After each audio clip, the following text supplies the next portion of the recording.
केवल एक लोटा जल या एक बेलपत्र पर रीझने वाले भगवान भोलेनाथ हम सबको ये सीख देना चाहते हैं कि ज़रूरी नहीं कि हर बार उतना ही मिलेगा जितना आपकी इच्छा है।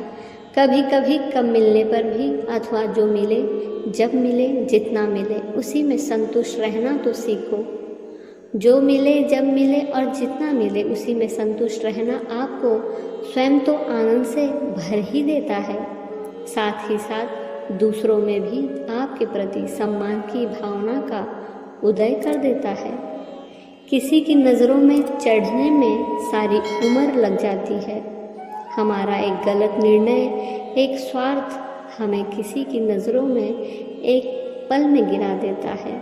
अति महत्वाकांक्षा, हरदम प्राप्त करने की प्रवृत्ति, केवल अपनी भलाई की सोच हमारे व्यक्तित्व को समाज में सम्मान कभी नहीं दिला सकती। जीवन प्रति क्षण एक नई चुनौती प्रस्तुत करता है, एक नई परिस्थिति आपके सम्मुख उपस्थित कर देता है, लेकिन जो इन सभी प्रतिकूलता अथवा अनुकूलता को समभाव से स्वीकार कर लेता है वो महान अथवा पूजनीय अवश्य बन जाता है। पानी को कस कर पकड़ोगे तो वो हाथ से छूट जाएगा, उसे बहने दो, वो अपना रास्ता खुद बना लेगा।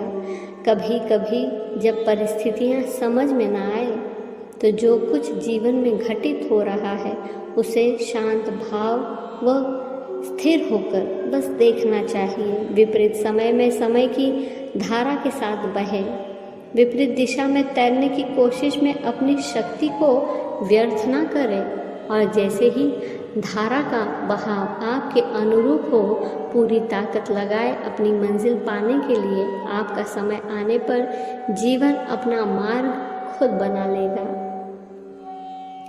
कल कल की चिंता में जलते क्यों हो, आज को बिसरा रहे हो, जो निकल गया वो कल गया, क्यों आज से कतरा रहे हो। आइए इसे कहानी के माध्यम से समझते हैं। एक राजा की पुत्री के मन में वैराग्य की भावना थी।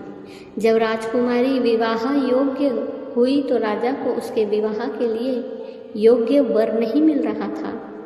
राजा ने पुत्री की भावनाओं को समझते हुए बहुत सोच विचार करके उसका विवाह एक गरीब सन्यासी से करवा दिया। राजा ने सोचा कि एक सन्यासी ही राजकुमारी की भावनाओं की कद्र कर सकता है। विवाह के बाद राजकुमारी खुशी खुशी सन्यासी की कुटिया में रहने आ गई। कुटिया की सफाई करते करते राजकुमारी को एक बर्तन में 2 सूखी रोटियां दिखाई दी। उसने अपने सन्यासी पति से पूछा कि रोटियां यहाँ क्यों रखी है। सन्यासी ने जवाब दिया कि ये रोटियां कल के लिए रखी है, अगर कल खाना नहीं मिला तो हम एक एक रोटी खा लेंगे। सन्यासी का ये जवाब सुनकर राजकुमारी हंस पड़ी। राजकुमारी ने कहा कि मेरे पिता ने इसलिए मेरा विवाह आपके साथ किया था क्योंकि उन्हें ये लगता है कि आप भी मेरी ही तरह वैरागी हैं, किंतु आप तो सिर्फ भक्ति करते हैं और कल की चिंता करते हैं। सच्चा भक्त वही है जो कल की चिंता नहीं करता और भगवान पर पूरा भरोसा करता है। अगले दिन की चिंता तो जानवर भी नहीं करते, हम तो इंसान हैं। अगर भगवान चाहेगा तो हमें खाना मिल जाएगा और नहीं मिलेगा तो रात भर आनंद से प्रार्थना करेंगे। ये बातें सुनकर सन्यासी की आंखें खुल गई। उसे समझ में आ गया कि उसकी पत्नी ही असली सन्यासी है। उसने राजकुमारी से कहा कि आप तो राजा की बेटी हैं, राजमहल छोड़कर मेरी छोटी सी कुटिया में आई हैं, जबकि मैं तो पहले से ही एक फकीर हूँ, फिर भी मुझे कल की चिंता सता रही थी। आपने सही कहा, सिर्फ कहने से ही कोई सन्यासी नहीं होता, सन्यास को जीवन में उतारना पड़ता है। आपने मुझे वैराग्य का महत्व समझा दिया। ध्यान रहे जो होना है वो होकर रहेगा। हमारे हाथ में सिर्फ कर्म करना है, कर्म ही है आज का फल। इसी क्षण में जीना सीखो, कल को किसने देखा है।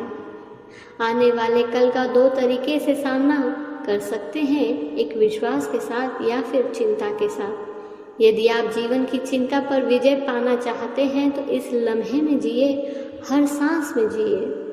ध्यान रहे, दुख पीछे देखता है, चिंता इधर उधर देखती है, पर विश्वास सदैव आगे देखता है। अगर हम भगवान की भक्ति करते हैं तो विश्वास भी होना चाहिए कि भगवान हर समय हमारे साथ है। इसलिए चिंता मत करो, क्योंकि जिसने तुम्हें इस दुनिया में भेजा है उसे आपकी ज़्यादा चिंता है। जिस पर कृपा रहती है भगवान की, उसे चिंता नहीं रहती किसी बात की। धन्यवाद।